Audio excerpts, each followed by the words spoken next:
Okay, guys, I think we'll go ahead and get started. I'm Jacqueline Graves. I'm the CEO of the Greater Owensboro Realtor Association. Welcome to Owensboro. For those of you who aren't from Owensboro, even though you're not here, we hope to get you here soon and when we can gather back in person and kind of be together. I do ask that we just, today's going to be a really informative session, but we want you all to be comfortable enough to ask questions, and we want you all to be comfortable enough to kind of really challenge ourselves to maybe learn something new today or think of something maybe from a different perspective than we have in the past. We have lots of guests with us. And we're always thankful to have our friends from our other local associations. We have some from the Henderson Audubon Association, Murray Callaway, Kentucky Barkley, Mayfield Graves, Eastern Kentucky. I believe our friends from Heart of Kentucky are here. I think Northern Kentucky may be on here. I'm not sure. Also, I know we have some from the Diversity Committee through KYR and potentially some of our other friends at KYR. I know our board of directors is here from the Owensboro Association. Jason Bellamy's here. He's our president. Jason, I don't know if you want to kind of say hi or anything to everyone here. Hey, good morning to everyone from Owensboro. I'm Jason Bellamy, president this year. Wanted just to basically just say thanks to all of you all for joining. We always love having guests, and I always like Red Talks. We always need to be learning. So I was really excited that we were going to be able to incorporate Fair Housing Month into this Red Talks, and Jacqueline did a great job with coming up with some ideas for speakers, and looking forward to this session because fair housing is something we all do need to be very focused on and continually learn about. I think it's a very important concept, and I'm just excited that we're able to kind of further the knowledge here. So thank you all for being here. Guys, I want to talk a little bit about our panelists who are here, and everyone kind of represents a little different background, and I think that's important because fair housing affects a lot, and it affects a lot in our community, so we're going to go over that today. We have joining us Dr. Nicholas Brake, who is currently with Western Kentucky University.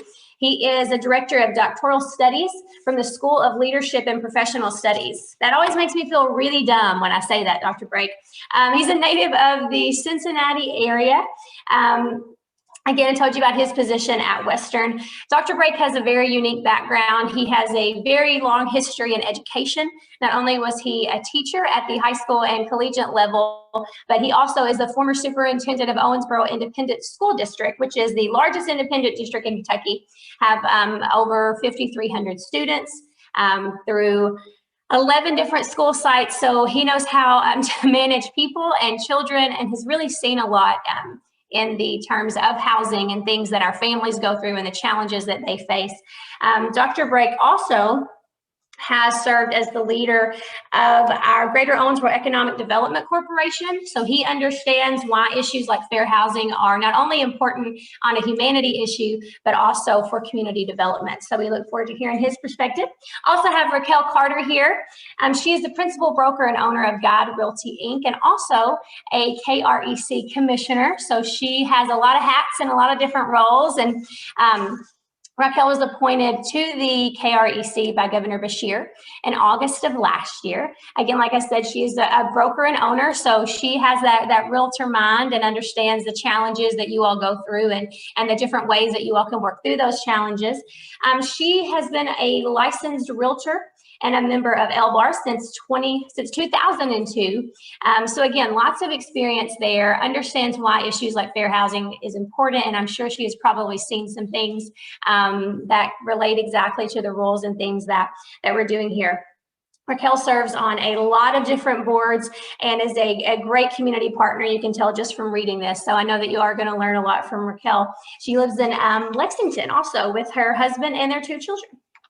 Also, we have Mary Ann Taylor, who is with the Kentucky Commission on Human Rights, serves as the Education and Outreach Supervisor, and she has worked for the Commission since 2006.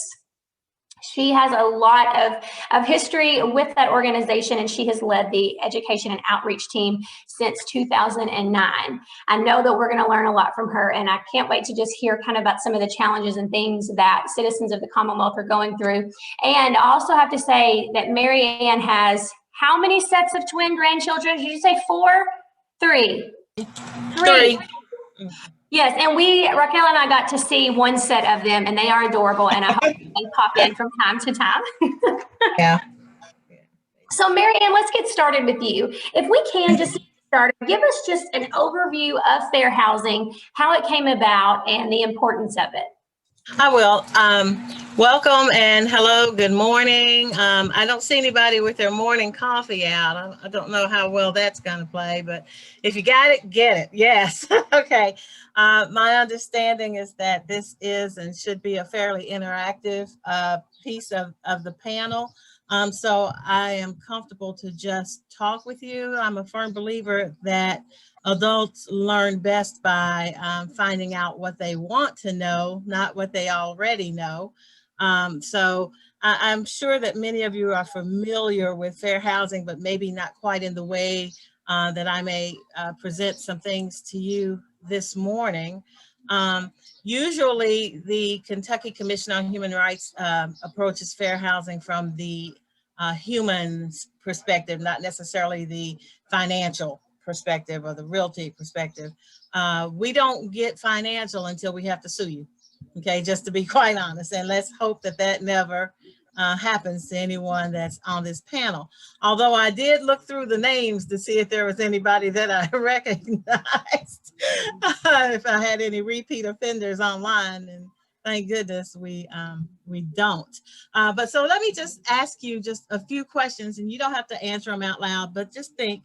And this is pretty much for the older crowd, folks who are like in my age group and that say 55 to 65 and older age group, okay?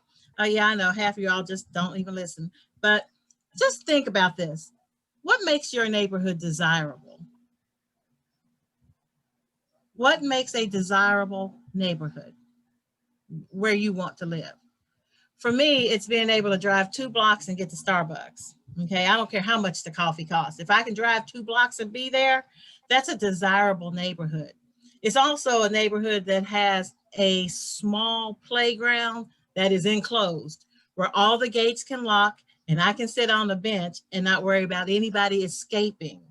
So for each of us, what makes the neighborhood desirable may be quite different. I like to be able to drive 2 miles and be at Target. And I like to drive 2 miles the other way and be at Walmart so that I can compare prices and go back and forth. Those kind of things make a neighborhood desirable to me. I also desire the fact that my house has a huge front porch and I know all my neighbors, and that even at my age, I'm one of the youngest people on my street.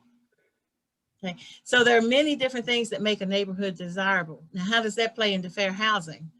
Because if that's the type of neighborhood that I find desirable, then that's the type of neighborhood that the law says I should be able to live in, if I can afford it, if I am as qualified as anyone else to live there. And so that is quote unquote fair housing in a nutshell. But just to give you history that I'm sure most of you already know, for those of you all, like I said, in that first age bracket I mentioned, where were you in 1963?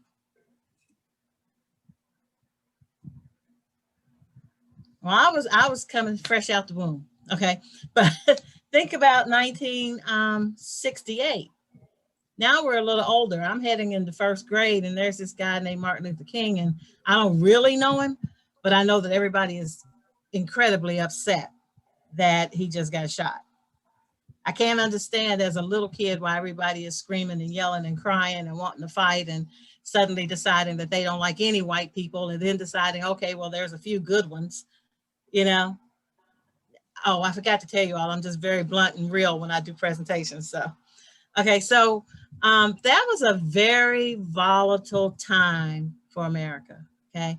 And we had a lot of folks coming back, a lot of soldiers coming back who literally had that ideal neighborhood like we just talked about in their mind. They were not able to live there and move there. And then you had all these horrible things happening. You had Kennedy being assassinated, you had King being assassinated, you've got riots, you've got you know, all kind of protests. And President Johnson said, okay, let's get this done. And they passed the Fair Housing Act, pure and simple.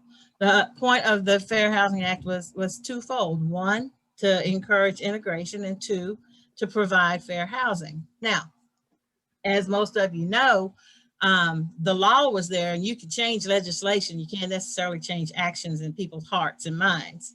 So it took a while. And when we first passed the Fair Housing Act in '68, there were only like 4 protections. One of the things that Jacqueline asked me to talk about was protected classes. You had race, you had, I actually even wrote them down, religion, national origin, and sex. But as you know now, it took 20 more years before we had enough amendments to include disability, which is the largest portion of complaints the Commission on Human Rights sees in housing, and sex.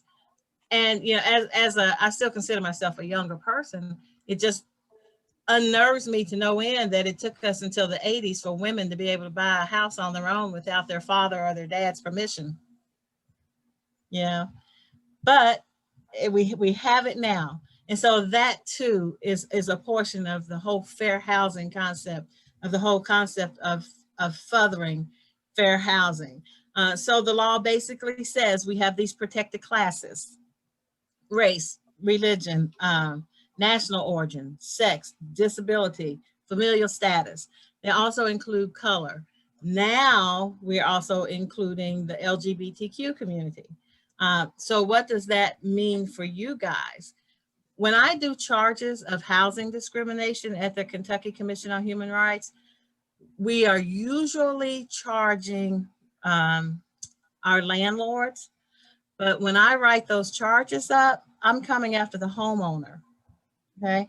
Just because you're the person that collects the money doesn't mean that you're necessarily the homeowner.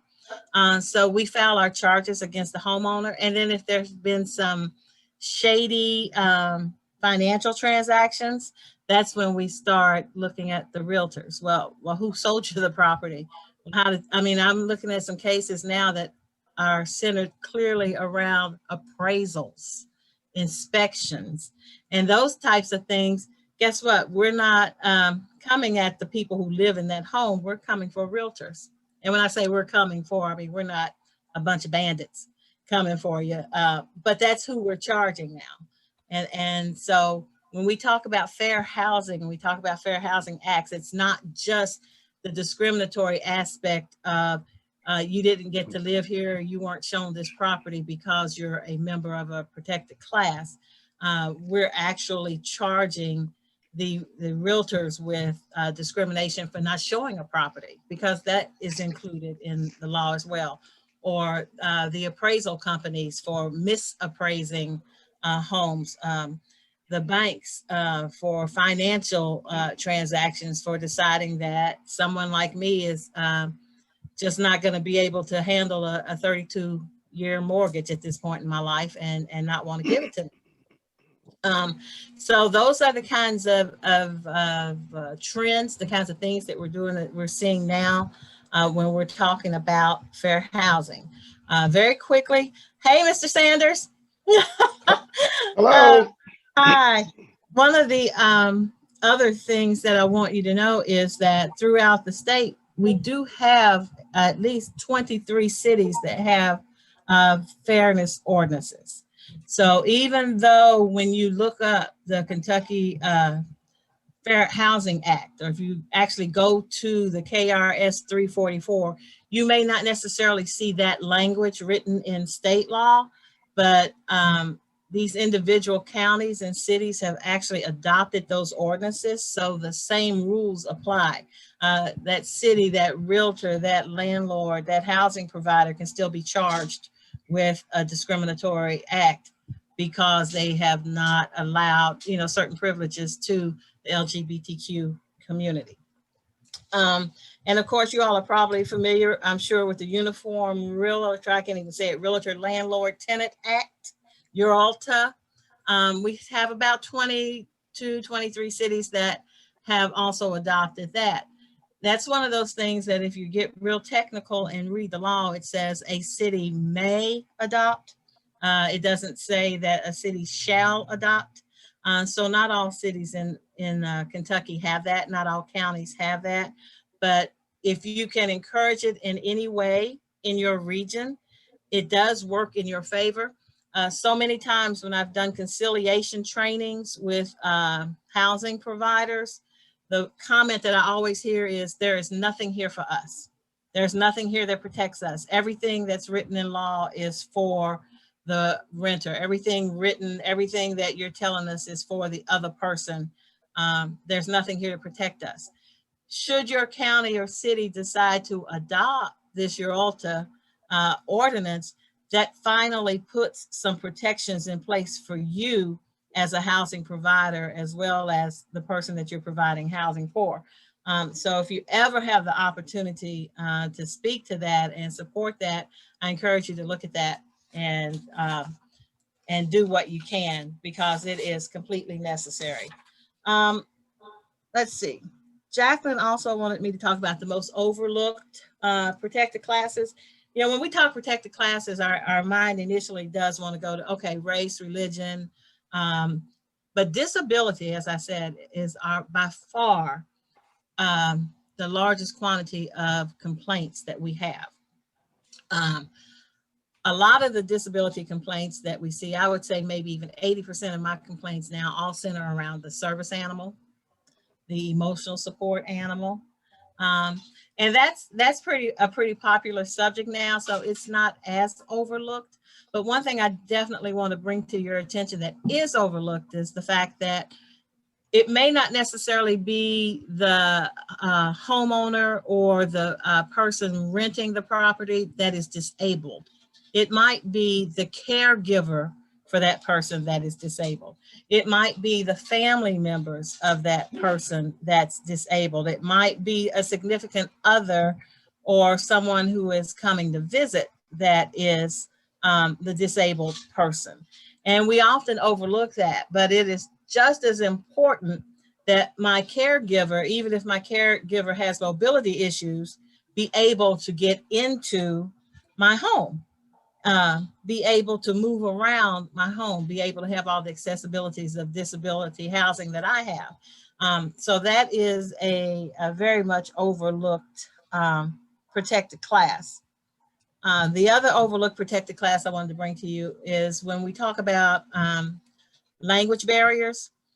A lot of us stereotypically go to the fact that so much of the country speaks Spanish that we think if we have a Spanish speaking person on staff or a Spanish speaking person that we have access to, that we have covered the bases. And in fact, we haven't. There are so many languages that are spoken, especially here in Louisville. Even Dr. Brake, I know you understand with the school systems, just, you know, we might have 30 different languages in one elementary school. And those children usually end up being the interpreters for their parents when it's English as a second language.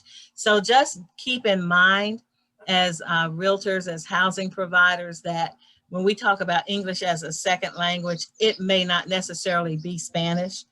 There are many communities where different Asian languages are the majority of the languages spoken. So that is one of our other primarily overlooked protected classes.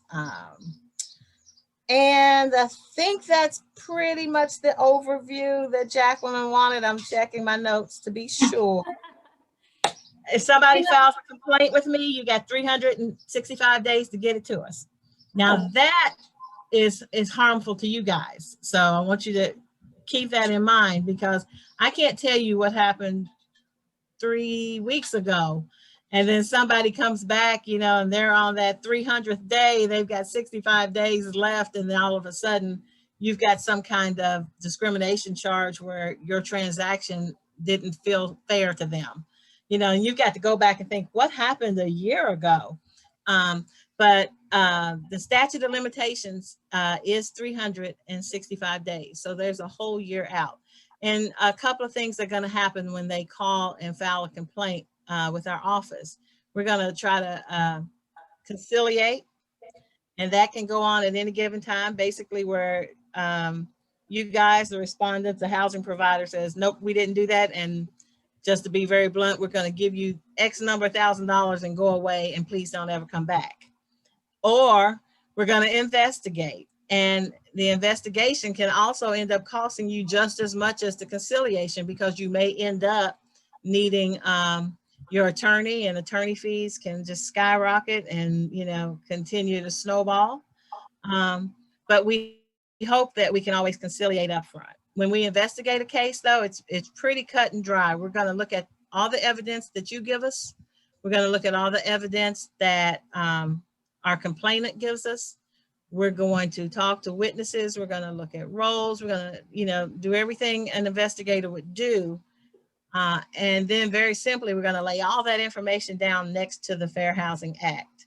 If there's a violation of the act, then there's a violation of the act. And then we're going to try to, once again, conciliate that, or we're going to send it to our legal division and then let them litigate that. You know, that might be 6 months to a year into the process and very costly. Whereas it might have been easier to give that person that initial $3,000–4,000 up front and be done with it. But hopefully none of you all will ever be in that situation.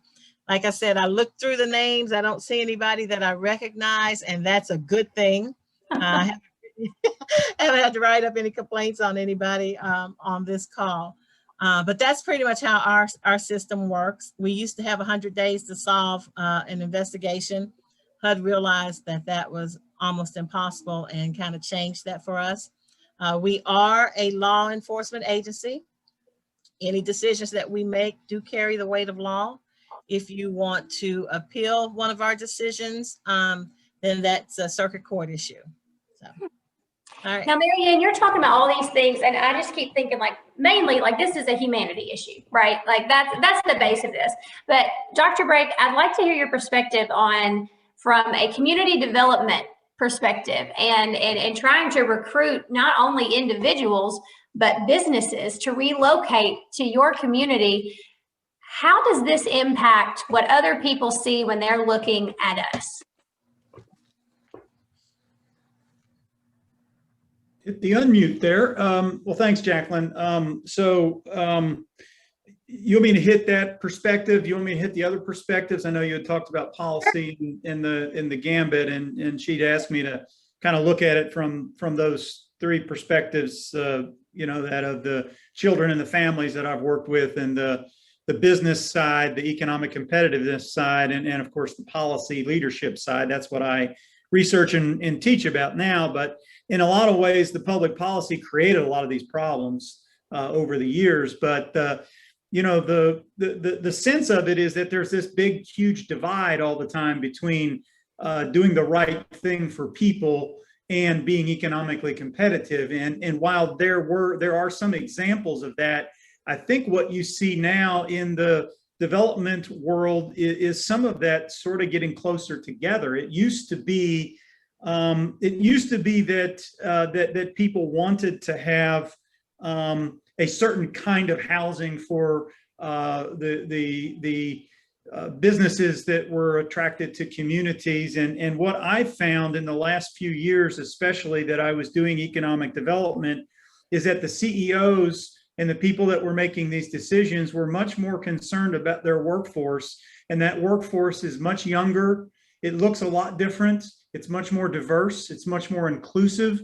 And so the key thing I think that I saw was that the demand, on the demand side, that there was a lot more impetus for a mix of options for young people that might want to live in a downtown.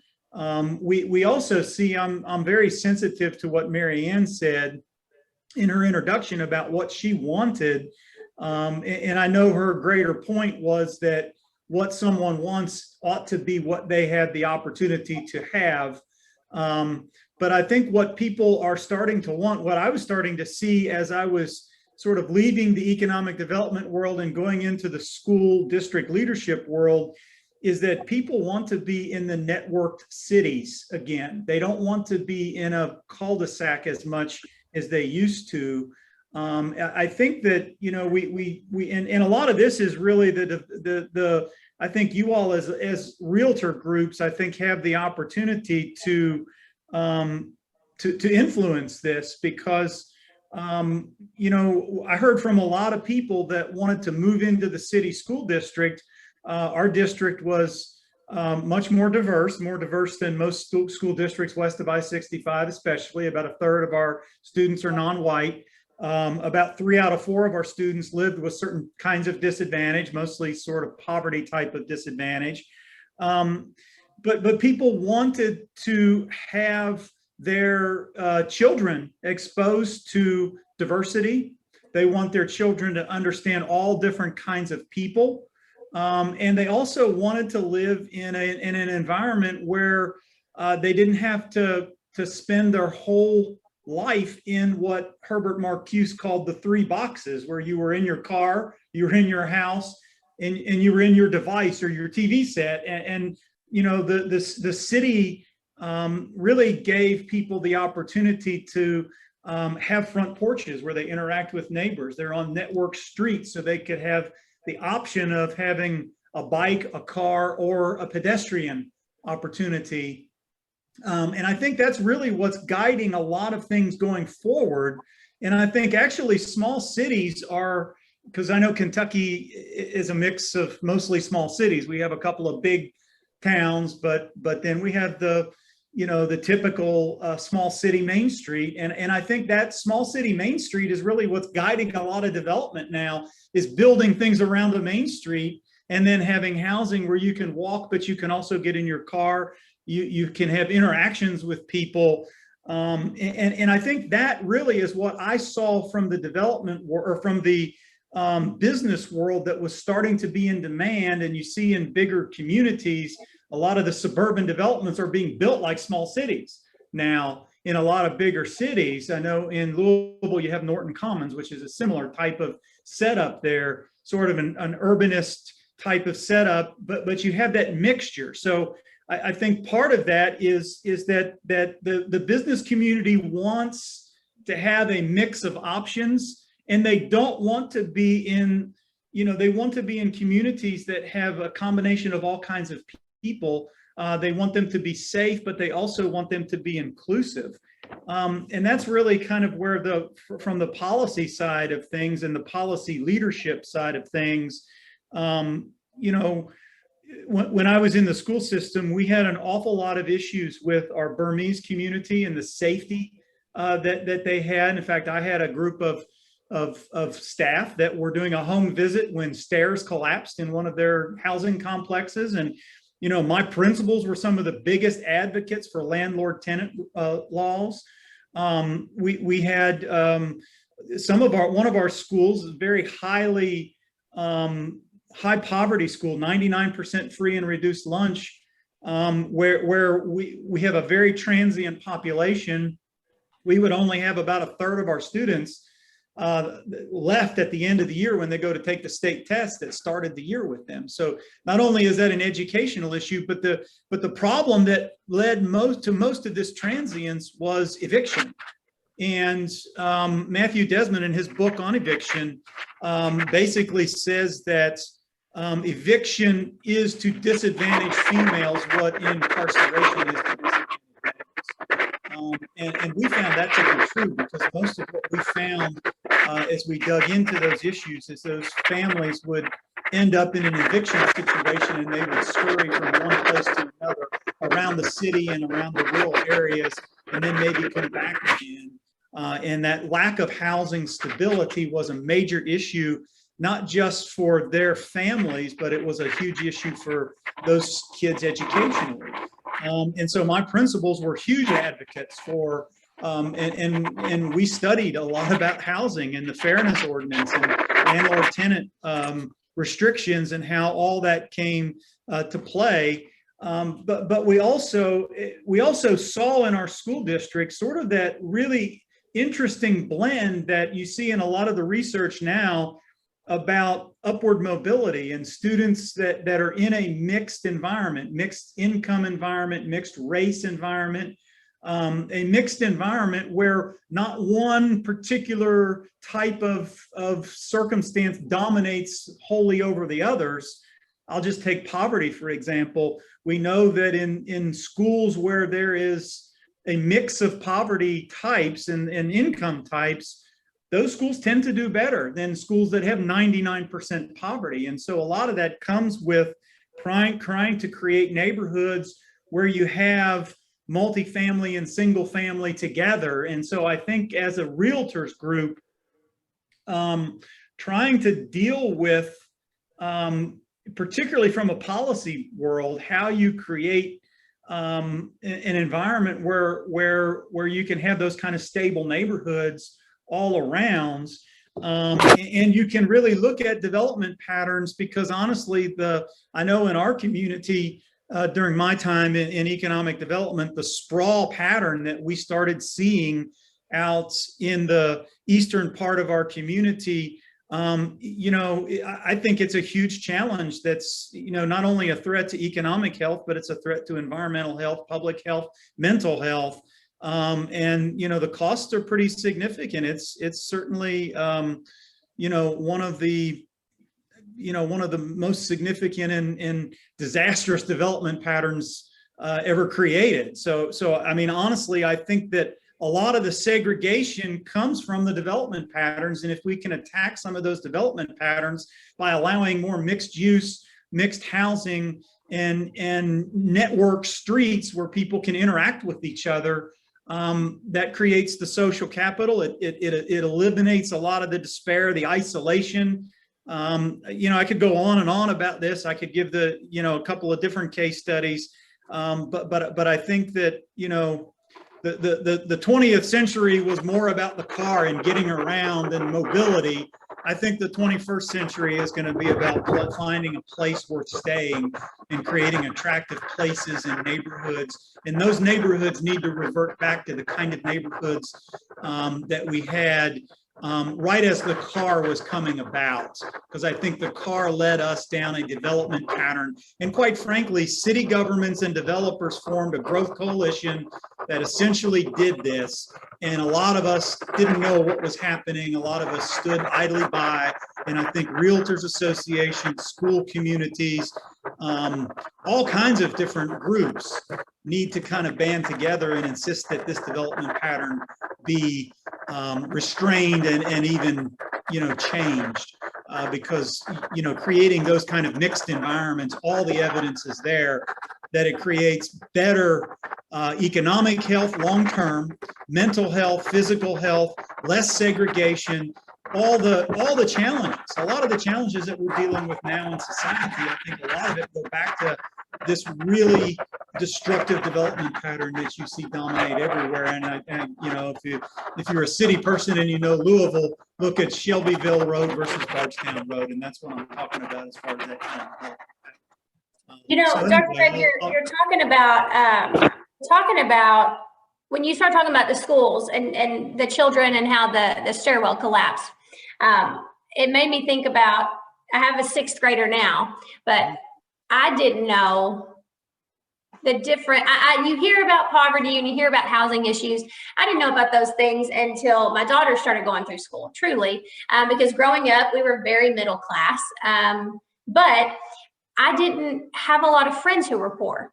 So I wasn't in those situations, and you're talking about those things, and I saw those things through my daughter's eyes, and just being at school with her, and you can visibly look at a child and somewhat as to the situation that they come from. Now, you don't always know, but you can usually tell those who are struggling and things like that. So I'm gonna switch to Raquel and ask you, from hearing those things that Dr. Brake was talking about, how are we doing as a realtor community? How are we doing our part to ensure that we are helping the situation, instead of maybe not necessarily intentionally ignoring it, but maybe that we don't realize the importance that we have and how we can make this better? Well, that is great information that we had. I'll say this, because these are all my realtor friends here. From the time we get into real estate, what is it that we learn about what's the most important thing about real estate? How do we determine value? What's the 3 most important things? We always say location, location, location. We learn it from the beginning. We always think it's put into our brain, and we believe it.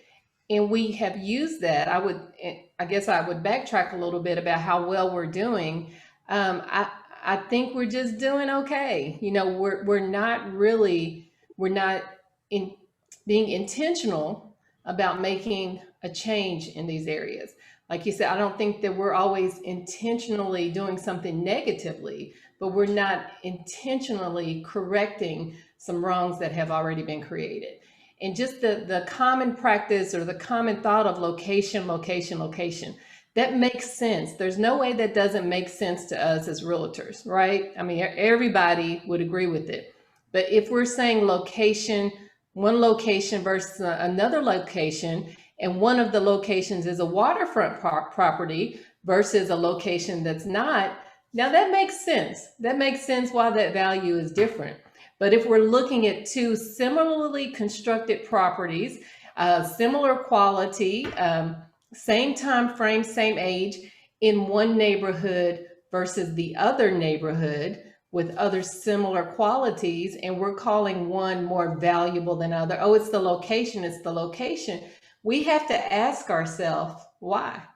As Mary Ann mentioned, the appraisers, you know, that's an issue that she's seeing a bunch of. I think we see that in practice as well, because they're making a decision on neighborhoods based on historical sales in those neighborhoods. And what we understand once we look into our history a little bit was that historically those values were purposely held down. So we're continuing to keep them down because we're using the history. And you can't say that's incorrect in theory, except what we understand, you know, on the state level, we have the Open Books, Open Mind Club, which we hope everybody participates in. But when we started the book club, we used The Color of Law as our first book. And we realized that segregation wasn't all just because bad people not wanting to live with other people. You know, those neighborhoods, those distinctions between neighborhoods of value were purposely created. You know, lesser neighborhoods were purposely created in areas for people of color versus people that were not. Industrial, you know, zoning changes, all those things were done purposely. And then as Mary Ann mentioned, then there's the fair housing law that came along, but it didn't reverse what had already been done. So from the 60s to the 70s, when those things are starting to come into practice in the 80s, we may not intentionally be doing it anymore, but we didn't do anything to intentionally correct it. So we go out here and we're trying to do a great job for our clients. You know, most realtors that I meet are genuinely good people wanting to help you find a home. But we do it, we get personal with them, which makes it a little difficult. You know, when Mary Ann says, well, where would you like to live? You know, where is your desire? Well, you know, I want to live in a good school district, like Dr. Brake mentioned. Well, what does that mean? You know, what kind of conversation are you having with someone about a good school district? I mean, what makes it good to them personally? It's just so we're not doing well, I think. We're doing well in being great people and working together well. We're getting more diverse all the time. There's still such a large gap in home ownership between people of color and the white population. And it just shows that because we haven't done anything intentionally to overcome it, you know, it's just continuing, slowly trending as the status quo. So I want to flip this. So I'm going to ask you from a realtor perspective. This was something that was discussed. That was actually in our building that was discussed a few weeks ago. One of our members and I were talking, and they had told me about a homeowner that they came across that was extremely discriminatory and had some requests as to whom was even allowed to look at their home. As a realtor, you have a client, perhaps you are the seller's agent, and you start through conversations with your seller, realize they may not be the type of person you want to work with. How do you handle that? First of all, one, you have a listing agreement, right? And I'm new to this industry, but let me tell you something, honey. Everybody signs 9,000 things and you are tied up, okay? How do you handle that from a realtor perspective when you're out there trying to do your job and you realize that your client is a problem. Well, Jack, and I would love for some other realtors to chime in, but that blatant scenario is actually fairly easy for most of us to deal with. When someone is that direct, it is easy to say, no, I don't want any part of this. I'm walking away from it. We all need this job. You know, this is our livelihood. This is our career. Our license would be on the line. So when it's blatant that way, those are the easy ones to deal with. What's not so easy is, you know, this multiple offer situation now. We have the trend, you know, everybody's writing letters.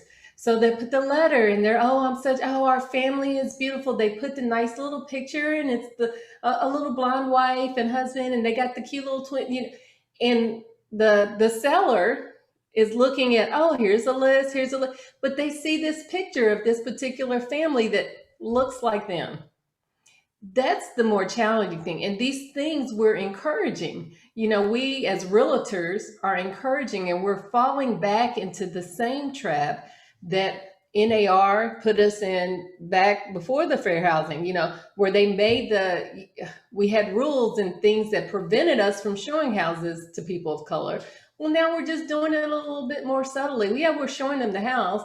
We've got 10 offers, but we've presented them all in a way that the client's going to pick the one that looks like them. And it could work in the reverse as well, but they're like, that we're picking this family because they remind us of us. They look like us. So it wasn't intentionally bad, but we just set up a situation to almost guarantee a discriminatory act to happen.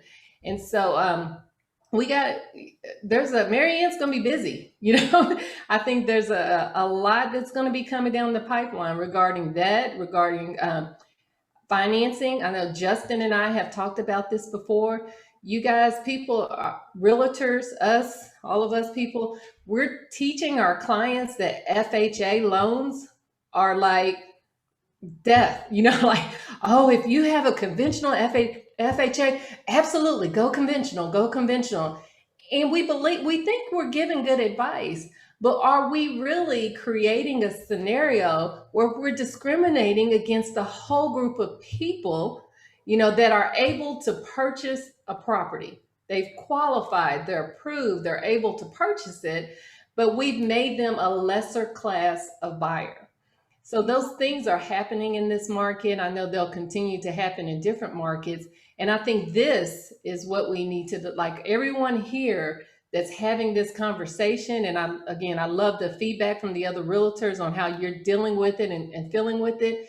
You know, just once you have an awareness of it, once you have a conscious awareness that you might be doing this, then you may actually be able to make a change.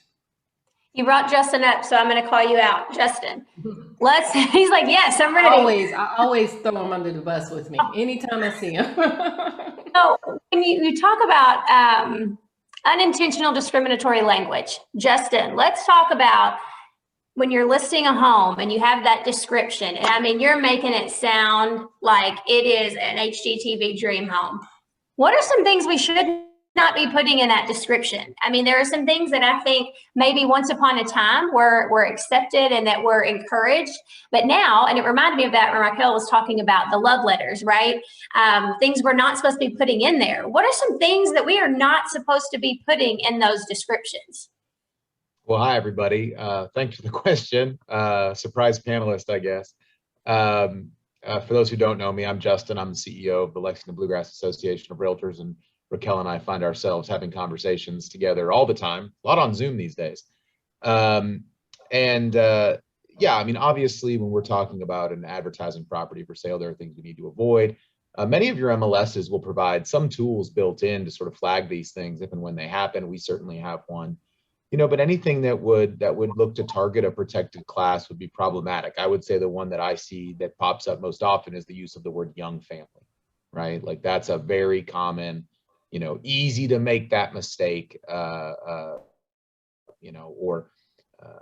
interestingly though, when you talk about protected classes, you know, we certainly have like communities that are designed for 55 and up, right? And so that's like kind of a different thing. So we just have to be very conscious of what we're doing and that we're not presenting a property in a way that would lead somebody to believe that it's not for them. either unintentionally or intentionally. And I think that's why what Raquel touched on about loan products is so important, because what she's really talking about is institutional racism, right? I mean, things that are invisible but are baked into the systems. And advising your client to take a conventional loan over an FHA loan is not in and of itself problematic. The problematic piece is that we've allowed a system to come to fruition where an FHA loan is not as competitive as a conventional loan. And I think that's where, as an industry, we have to be advocates at the national level to say, we've got to take a look at the requirements of an FHA loan.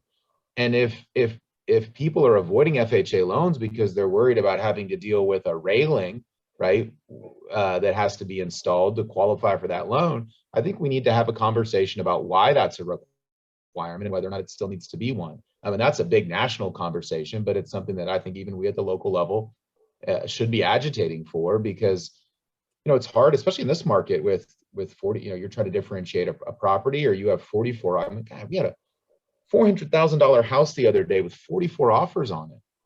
How are you going to advise your client on what to pick? And if somebody's selected no inspections, as is conventional, versus an FHA loan, you see where these conversations happen and why we're living in a system that has things that are baked into it.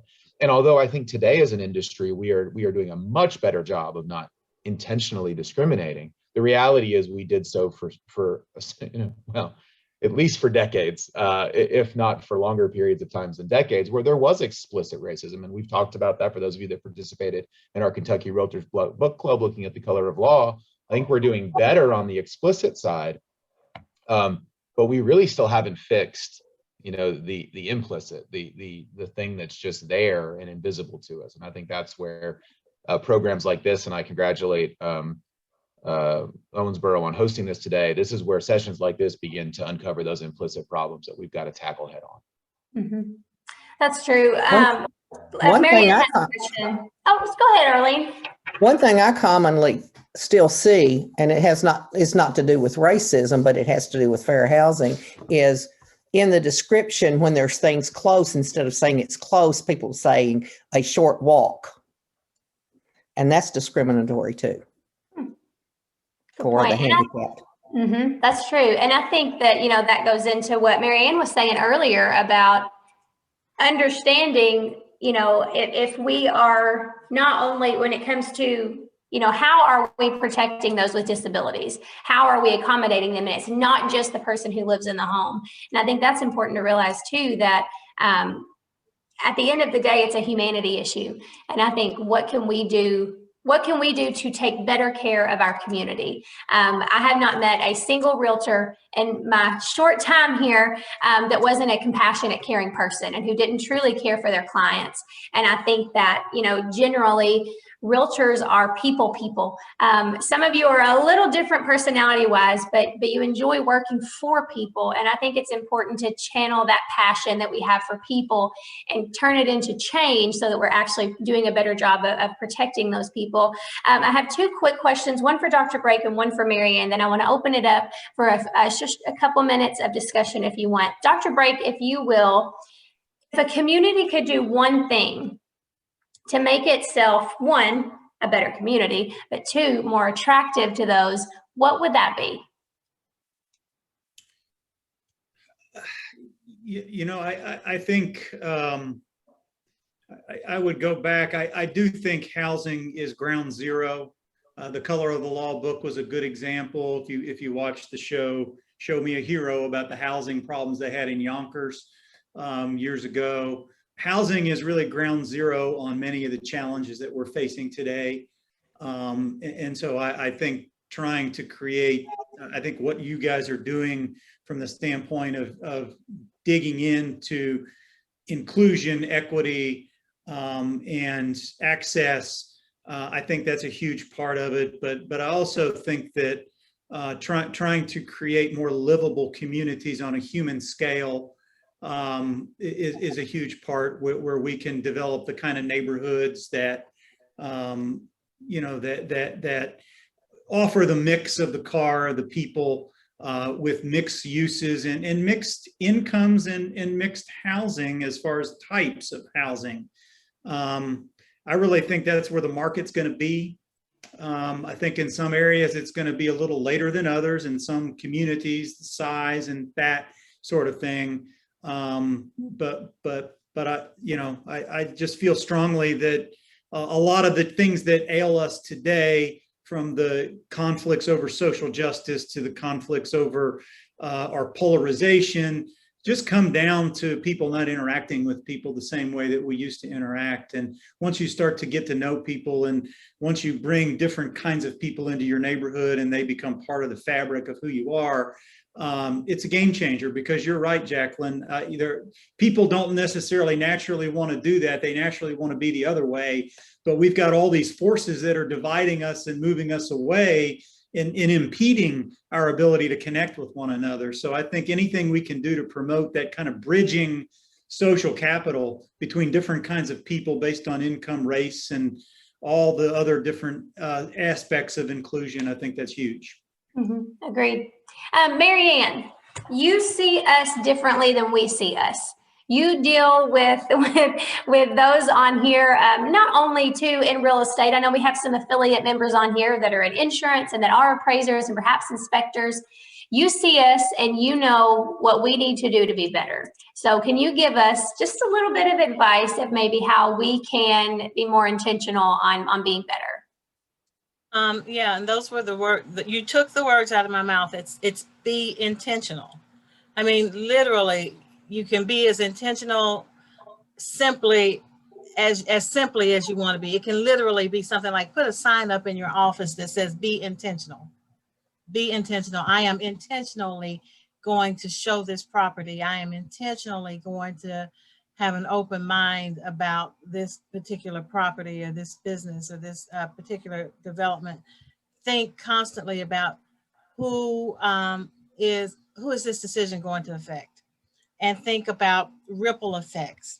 You know, you're not just affecting the person or your customer that you're serving. That is a community. Not only are you maybe selling a property in a community, you are introducing something to that community.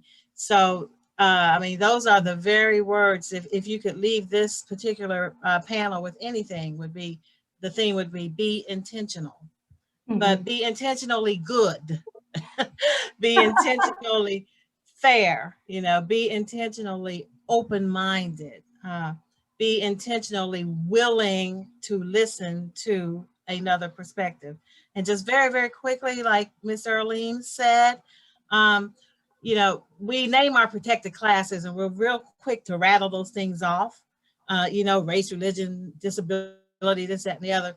But there's so many other factors that play into a protected class. So a short walk means close to.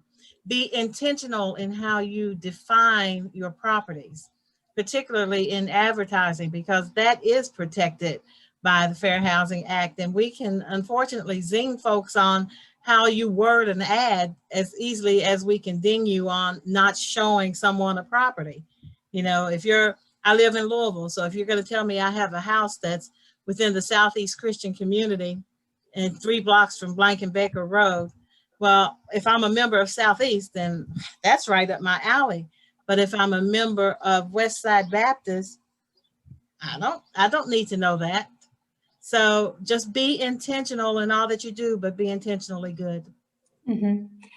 Does anyone know, we've had a few questions about this. It says, is there a resource for words or phrases that should not be included in listing descriptions? Does anybody have a heads up on that or something that could help everybody out? HUD has all that kind of stuff on their website, HUD.gov. On it. And on HUD.gov, go to resources. They can give you literally wording. I mean, there's, even for you folks that have to deal with service animals and emotional support animals, they've got sample letters, sample, things that you can use. And just plagiarism is cool. I'm not telling my daughter that. Let's see. Does anyone, Brenda says they have a list of absolute no words, suggested no words, and okay words. So that's great. I'll check that out too for our members and make sure that you guys have that. Does anyone have any questions that you would like for anyone to answer, or any comments or any thoughts that you want to share with the group? Jacqueline, this is Pam Featherstone, and very quickly to answer Mary Ann's question, in regards to the letters that are being written by potential buyers, most of us know, and we're trying to explain to other realtors that may not know, this is not a practice that we want to use. This is not a practice that we want to include. This is not a practice that we encourage. We discourage this practice once it has become light to us that this could be a potential violation. Years ago, it was not thought to be that way, but it has since come up to be that way. So we do not encourage these. And most realtors that I know will not pass that on if it is given on there. So that's that part too. But I think the nicest thing about all of this coming up in the past few months and the past year is the fact that we are becoming more sensitive to what others may have come through, as opposed to not being sensitive to what may have offended someone. Until we know what they have possibly been subjected to, we can't understand where they're coming from, but we are enlarging our capacity to be more sensitive to everyone across the board in our business practices and in everything else that we do. Mm-hmm. Amen. Empathy is a powerful thing for sure. Raquel, I'm going to let you take us out. One thing I've been hearing, again, I'm not a realtor, but I see it. This is a crazy market. It's nuts. I mean, Justin just said they had 40-something letters on a $500,000 home. That is crazy. How can you, as a realtor and a broker, ensure that your sales associates are taking time to remember that it's not necessarily always about the transition, but it's about the people that are involved in the transaction? Yeah. Well, the easiest thing to do is, I know this is repetitive, but it is the intention behind it. I mean, our first duty is to our clients. Our clients are individuals of a larger society. And as Dr. Brake said, housing is at the core of it. So we need to always be of the mindset that there is no one amongst us that does not deserve housing, that does not deserve adequate, appropriate housing, that does not deserve the opportunity to purchase, as Mary Ann said, in their desired area. And we have to know that each individual is different and they're not right or wrong, they're just different. And we do have to work from it. And we have to do all this while we're competing with a whole bunch of other agents, right, for the same type of properties in a very difficult market, that you have to move fast, you have to act quick, and that we're all still human, So we have to keep all this, and we have to stay within the bounds of the laws, within the bounds of our ethics, I don't want to see you guys at KREC the way, Mary Ann doesn't want to see you. I don't want to see you there either, right? I don't want to be on the complaint committee reviewing reviewing a case or anything against you guys. So it's just being mindful all the time, slowing down, paying attention, remembering the words of the people here. And that's what I would tell them. I like that. It's almost like you can either see it as a burden or you can see it as a blessing. And I think that I'm always very appreciative of all of you realtors who you guide people through a really stressful time. I mean, most of us, you all buy and sell homes with your clients all the time. Us regular members of society, we don't do that. It's a very stressful process for us when we go through that. And just knowing that you guide them through that and you do it with kindness. And I appreciate that. So on behalf of all of you, thank you for what you do. I know it's tough. I hope that you all enjoyed today, and maybe you took away something that maybe you hadn't thought about before, or just a few simple messages. But Mary Ann, Dan and Raquel and Dr. Brake. Thank you for all of your perspectives and for your thoughts and your time and your efforts. We appreciate you. To all of those guests that we had here, they're outside of Owensboro. You are welcome here anytime.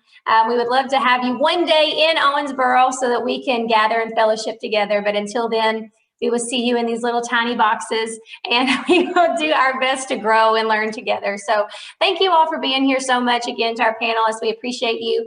We hope to have you all in Owensboro soon. And if anyone ever needs anything from Owensboro, we'll do the best we can to help you out. But get out there, make some money.